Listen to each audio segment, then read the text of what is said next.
ఇవాళ కార్పొరేట్ చేతిలో ఉన్నటువంటి విద్యా వ్యవస్థను తీసుకొని అది ప్రజల చేతుల్లోకి రావాల్సినటువంటి అవసరం ఉంది. అందరికీ సమానమైనటువంటి విద్యను అందించాల్సినటువంటి అవసరం ఉంది. ఇవాళ కార్పొరేట్ చేతిలో ఉన్నటువంటి కార్పొరేట్ ఆసుపత్రులు ఏవైతే ఉన్నాయో, సర్కారు దవాఖానలనేమో ఒక గోలి మాత్ర కూడా దొరకదు, మొత్తం బయటికే రాస్తున్నారు. గాంధీ హాస్పిటల్ కావచ్చు, ఉస్మానియా హాస్పిటలే కావచ్చు, నిమ్స్మా హాస్పిటలే కావచ్చు, ఎక్కడ కూడా వాళ్ళ చేతిలో అది గవర్నమెంట్ దవాఖానలో గోళీలు దొరకవు, అన్ని బయటికే రాస్తారు. పరీక్షలన్నీ కూడా బయటకే రాస్తారు. మీరు చేసుకొని అని చెప్పి డాక్టరు చూసి రాస్తారు. మనం పోయి బయట కొనుక్కొని టెస్టులు చేసుకొని రావాల్సినటువంటి పరిస్థితి. అరే గవర్నమెంట్ దవాఖాన కదా, అన్ని ఉండాలి కదా, ఉండవు. మరి ప్రైవేట్ దవాఖానలో అన్నీ ఉంటాయి. మొత్తం రక్తాన్ని పీల్చి జలగల్లాగా ప్రజల దగ్గర ఉన్నటువంటి సొమ్మునంతా కూడా, ధనాన్ని అంతా కూడా దోసుకుంటారు. కాబట్టి అట్లాంటి కార్పొరేట్ మల్టీ స్పెషాలిటీ హాస్పిటల్స్ ఏవైతే ఉన్నాయో అవన్నీ కూడా ప్రజల పరం కావాల్సినటువంటి అవసరం ఉన్నది.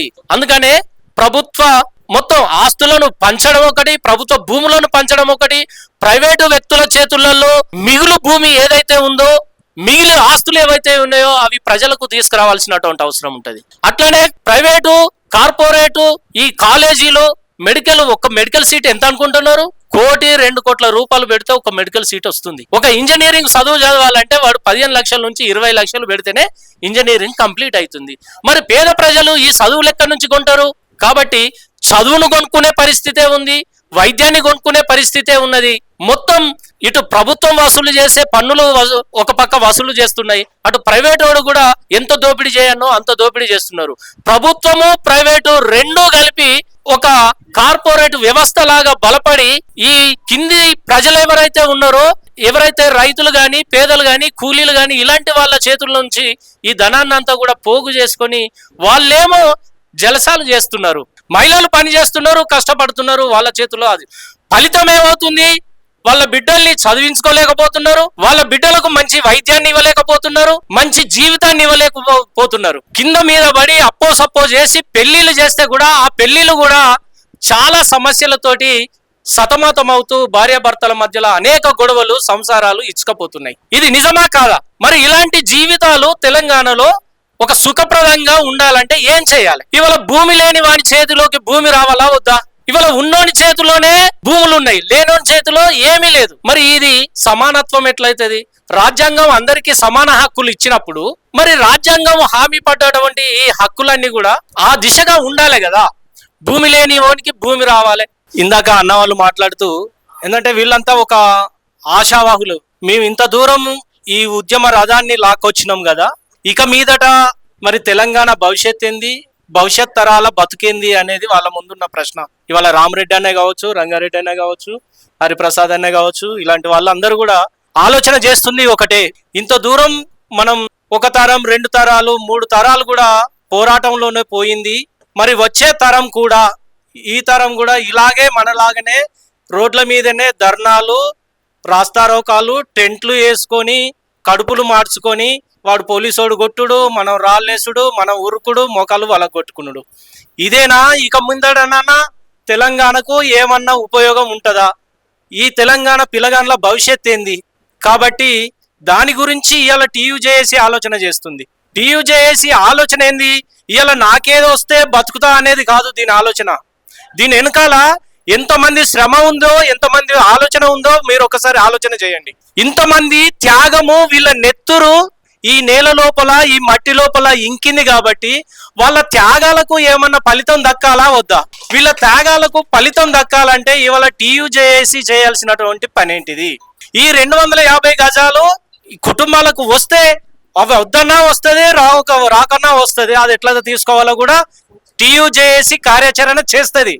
దాని గురించి మనం బాధపడాల్సిన అవసరం లేదు. నేనేమంటున్నంటే మన పోరాటము ఈ 250 గజాలతో పాటు మన పిల్లల బతుకు కూడా నిలబడాలి. మన పిల్లలు ఆత్మహత్యలు చేసుకోవద్దు. ఇవాళ రైతుల పరిస్థితి చూడండి.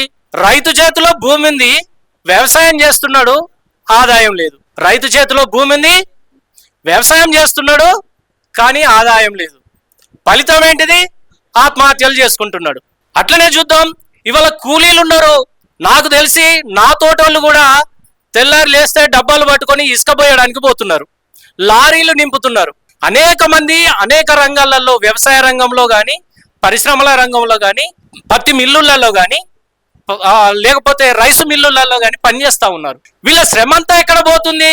కూలీలు పని చేస్తున్నారు, కానీ కూలీల చేతిలో ఆదాయం లేదు. మహిళలు పని చేస్తున్నారు, కష్టపడుతున్నారు, వాళ్ళ చేతిలో అది ఫలితం ఏమవుతుంది? వాళ్ళ బిడ్డల్ని చదివించుకోలేకపోతున్నారు, వాళ్ళ బిడ్డలకు మంచి వైద్యాన్ని ఇవ్వలేకపోతున్నారు, మంచి జీవితాన్ని ఇవ్వలేకపోతున్నారు. కింద మీద పడి అప్పో సప్పో చేసి పెళ్లిళ్ళు చేస్తే కూడా ఆ పెళ్లిళ్ళు కూడా చాలా సమస్యలతోటి సతమతమవుతూ భార్యాభర్తల మధ్యలో అనేక గొడవలు, సంసారాలు ఇచ్చుకపోతున్నాయి. ఇది నిజమా కాదా? మరి ఇలాంటి జీవితాలు తెలంగాణలో ఒక సుఖప్రదంగా ఉండాలంటే ఏం చేయాలి? ఇవాళ భూమి లేని వాడి చేతిలోకి భూమి రావాలా వద్దా? ఇవాళ ఉన్నోని చేతిలోనే భూములు ఉన్నాయి, లేనోని చేతిలో ఏమీ లేదు. మరి ఇది సమానత్వం ఎట్లయితుంది? రాజ్యాంగం అందరికీ సమాన హక్కులు ఇచ్చినప్పుడు మరి రాజ్యాంగం హామీ పడ్డటువంటి ఈ హక్కులన్నీ కూడా ఆ దిశగా ఉండాలి కదా. భూమి లేని వానికి భూమి రావాలి, పేదోళ్ళు వీళ్ళ పిల్లలు కూడా మంచిగా చదువుకోవాలి. ఇవాళ చదువుకోవాలి. మరి ఈ ప్రజలంతా కూడా కష్టపడ్డటువంటి, ఇందాక నేను చెప్పినా కదా, ఈ రైతులు చేసిన శ్రమ ఎక్కడ పోతుంది? కూలీలు చేసిన శ్రమ ఎక్కడ పోతుంది? ఈ మహిళలు ఆరుగాలం కష్టపడి పనిచేసిందంతా కూడా ఎక్కడికి పోతుంది? ఏ కార్పొరేట్ పెట్టుబడిదారుల చేతుల్లోకి వెళ్ళిపోతుంది, ఆ కంపెనీల వాళ్ళ చేతుల్లోకి వెళ్ళిపోతుంది. మిగిలిన మొత్తం అంతా కూడా రాజకీయ నాయకుల స్విస్ బ్యాంకులలో ఉంటుంది. అందుకే వాళ్ళు ఎన్నికలప్పుడు ఓట్లను కొంటున్నారు, మళ్ళీ అధికారంలోకి వాళ్ళే వస్తున్నారు. అయితే తరతరాలుగా ఇదే జరుగుతుంది కాబట్టి మన బతుకులు మారుతలేవు. కానీ ఇవాళ టీయూజేఏసీ చేస్తున్న ఆలోచన ఏంది? ఆ రాజకీయ నాయకుల డబ్బులు ప్రజల చేతుల్లోకి ఎట్లా రావాలి, దానికోసం టీయూజేఏసీ కార్యాచరణ చేయాలి. ఇలా భూములు లేని వాళ్ళ చేతుల్లోకి భూములు ఎట్లా రావాలి, ఆ కార్యాచరణ చేయాల్సినటువంటి బాధ్యత టీయూజేఏసీ మీద ఉంది. అలాగే పరిశ్రమలు కానీ, విద్యా వ్యవస్థలు కానీ అనేక రంగాలు ఉన్నాయి. తెలంగాణలో అసలు సంపదకు కొదవ లేదు, వనరులకు కొరత లేదు, అసలు బంగారం లాంటి భూములు ఉన్నాయి కదా. ఇంకా అన్నవాళ్ళు ఏదో పాడుతారు, పాట కూడా పాడుతారు, సకల సంపదలు గల్ల దేశంలో దరిద్రం ఎట్లుందిరో అని చెప్పి ఒక పాట కూడా ఉంటుంది. సో నేను అంత డెప్త్లోకి వెళ్ళట్లేదు, మీరు నాకంటే ఎక్కువ అనుభవం ఉన్నటువంటి వాళ్ళు, తెలిసిన వాళ్ళు. నేను మీకు ఓవరాల్గా ఒక ఐడియా ఇస్తున్నా.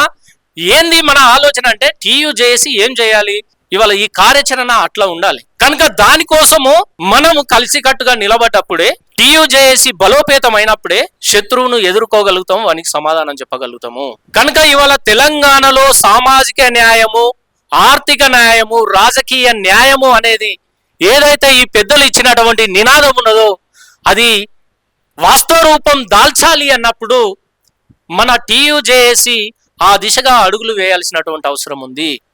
ఇవాళ కార్పొరేట్ చేతిలో ఉన్నటువంటి విద్యా వ్యవస్థను తీసుకొని అది ప్రజల చేతుల్లోకి రావాల్సినటువంటి అవసరం ఉంది. అందరికీ సమానమైనటువంటి విద్యను అందించాల్సినటువంటి అవసరం ఉంది. ఇవాళ కార్పొరేట్ చేతిలో ఉన్నటువంటి కార్పొరేట్ ఆసుపత్రులు ఏవైతే ఉన్నాయో, సర్కారు దవాఖానలనేమో ఒక గోలి మాత్ర కూడా దొరకదు, మొత్తం బయటికే రాస్తున్నారు. గాంధీ హాస్పిటల్ కావచ్చు, ఉస్మానియా హాస్పిటలే కావచ్చు, నిమ్స్ హాస్పిటలే కావచ్చు, ఎక్కడ కూడా దవాఖానలో గోళీలు దొరకవు, అన్ని బయటికే రాస్తారు. పరీక్షలన్నీ కూడా బయటికే రాస్తారు, మీరు చేసుకోరి అని చెప్పి డాక్టరు చూసి రాస్తారు. మనం పోయి బయట కొనుక్కొని టెస్టులు చేసుకొని రావాల్సినటువంటి పరిస్థితి. అరే గవర్నమెంట్ దవాఖాన కదా, అన్ని ఉండాలి కదా, ఉండవు. మరి ప్రైవేట్ దవాఖానలో అన్నీ ఉంటాయి, మొత్తం రక్తాన్ని పీల్చి జలగల్లాగా ప్రజల దగ్గర ఉన్నటువంటి సొమ్మునంతా కూడా, ధనాన్ని అంతా కూడా దోసుకుంటున్నాయి. కాబట్టి అట్లాంటి కార్పొరేట్ మల్టీ స్పెషాలిటీ హాస్పిటల్స్ ఏవైతే ఉన్నాయో అవన్నీ కూడా ప్రజల పరం కావాల్సినటువంటి అవసరం ఉన్నది. అందుకనే ప్రభుత్వ మొత్తం ఆస్తులను పంచడం ఒకటి, ప్రభుత్వ భూములను పంచడం ఒకటి, ప్రైవేటు వ్యక్తుల చేతులలో మిగులు భూమి ఏదైతే ఉందో, మిగిలిన ఆస్తులు ఏవైతే ఉన్నాయో అవి ప్రజలకు తీసుకురావాల్సినటువంటి అవసరం ఉంటుంది. అట్లనే ప్రైవేటు, కార్పొరేటు, ఈ కాలేజీలు, మెడికల్, ఒక మెడికల్ సీట్ ఎంత అనుకుంటున్నారు? 1-2 కోట్ల రూపాయలు పెడితే ఒక మెడికల్ సీట్ వస్తుంది. ఒక ఇంజనీరింగ్ చదువు చదవాలంటే వాడు 15 లక్షల నుంచి 20 లక్షలు పెడితేనే ఇంజనీరింగ్ కంప్లీట్ అవుతుంది. మరి పేద ప్రజలు ఈ చదువులు ఎక్కడి నుంచి కొంటారు? కాబట్టి చదువును కొనుక్కునే పరిస్థితే ఉంది, వైద్యాన్ని కొనుక్కునే పరిస్థితే ఉన్నది. మొత్తం ఇటు ప్రభుత్వం వసూలు చేసే పన్నులు ఒక పక్క వసూలు చేస్తున్నాయి, అటు ప్రైవేట్ వాడు కూడా ఎంత దోపిడీ చేయనో అంత దోపిడీ చేస్తున్నారు. ప్రభుత్వము ప్రైవేటు రెండూ కలిపి ఒక కార్పొరేట్ వ్యవస్థ లాగా బలపడి ఈ కింది ప్రజలు ఎవరైతే ఉన్నారో ఎవరైతే రైతులు కానీ పేదలు కానీ కూలీలు కానీ ఇలాంటి వాళ్ళ చేతుల నుంచి ఈ ధనాన్ని అంతా కూడా పోగు చేసుకొని వాళ్ళేమో జలసాలు చేస్తున్నారు. అంటే వాళ్ళు వాళ్ళ తరతరాలు ఇవాళ మనం ఒక కేసీఆర్ కుటుంబాన్ని చూడొచ్చు. ఒక ఉదాహరణ, తెలంగాణలో మంచి ఉదాహరణ. నేను పెట్టిన అనేక పోస్టులు పెడుతున్నా, నేను సోషల్ మీడియాలో ఫేస్బుక్లో రాస్తున్నా. ఇవాళ ఆమె ఏదో గుడిసెలేస్తున్నదంట. అరే మళ్ళా మా ఊళ్ళను రోడ్ల మీదనే కూసోబెట్టే పైన అంటే మీకేమో ఫామ్ హౌస్లు కట్టుకుంటారు, మళ్ళీ మేమేమో గుడిసెలు వేసుకొని జనాలు మేము ఆ రాళ్ళల్లా రప్పలల్లా మళ్ళీ మేము ధర్నాలు చేయన్నా కూసోవన్నా. ఇదేంది? ఒక పక్క ఆ ప్రభుత్వం మీద ఒత్తిడి పెంచుతున్నాము, వాళ్ళకు చేయకపోతే ఏం చేస్తాం అనేది కూడా త్వరలోనే మనం తేల్చుకుంటాం. కానీ ఇది ఒక రాజకీయ కుట్ర. ఆ కుట్రను కూడా మనం గమనించాలి. మధ్య దళారుల పట్ల మనం చాలా జాగ్రత్తగా వ్యవహరించాలి. ఇవాళ మనల్ని రామరెడ్డి అన్న ఫోన్ చేసి అన్న నువ్వు గిక్కడ ఉంటావు అనుకుంటే గాడికి పోయి కనబడ్డానేందే అని చెప్పి ఫోన్ చేస్తే అన్న ఒకళ్ళు గుంజుకపోతే పోయినా అంటాడు. అరే నువ్వు ఒక ఉద్యమకారునివి, 20 ఏళ్ళు 30 ఏళ్ళ ఉద్యమ అనుభవం ఉన్నది, నువ్వు గట్ల ఎవడో గుంజుకపోతే పోవుడేంది? కాబట్టి కాన్షియస్ మన మైండ్ మన దగ్గర ఉన్నప్పుడు మనం ఎవడు గుంజుకపోయినా మనం అడిగిపోము. కాబట్టి అట్లా జాగ్రత్తగా వ్యవహరించాలి. అంటే ఒక రాజకీయ కుట్ర ఇవాళ ఉద్యమకారుల మీద జరుగుతూ ఉన్నది. పైసకో పరకకో వాళ్ళే వస్తారు అన్న భరోసా వాళ్ళను, ఆ బలుపు వాళ్ళను నడిపిస్తున్నది. కాబట్టి మనం అట్లా లొంగిపోకుండా మనం మన కార్యాచరణ మీదనే నిలబడి మనం వాళ్ళకు ధీటుగా సమాధానం చెప్పాల్సినటువంటి అవసరం ఉంటుంది. కనుక టీయూజేఏసీ అవసరమైతే మేమే ఒక రాజకీయ వేదికగా ఏర్పడతామని అంతకుముందే చెప్పినాం. తప్పకుండా నేను రామరెడ్డి అన్నను మళ్ళీ కోరుతూ ఉన్నా, ఇంకా ఎవడు మనకు న్యాయం చేయడు. నాకు అర్థమైపోయింది వాస్తవానికి ఇంకా మనం తప్ప ప్రజలకు ఇంకో దిక్కు లేదని కూడా నేను చెప్తున్నా. ప్రజలకు ఒక ప్రత్యామ్నాయము అందించాలి అంటే మీలాగా త్యాగాలు చేసేటువంటి వాళ్ళే ముందుకు రావాలి.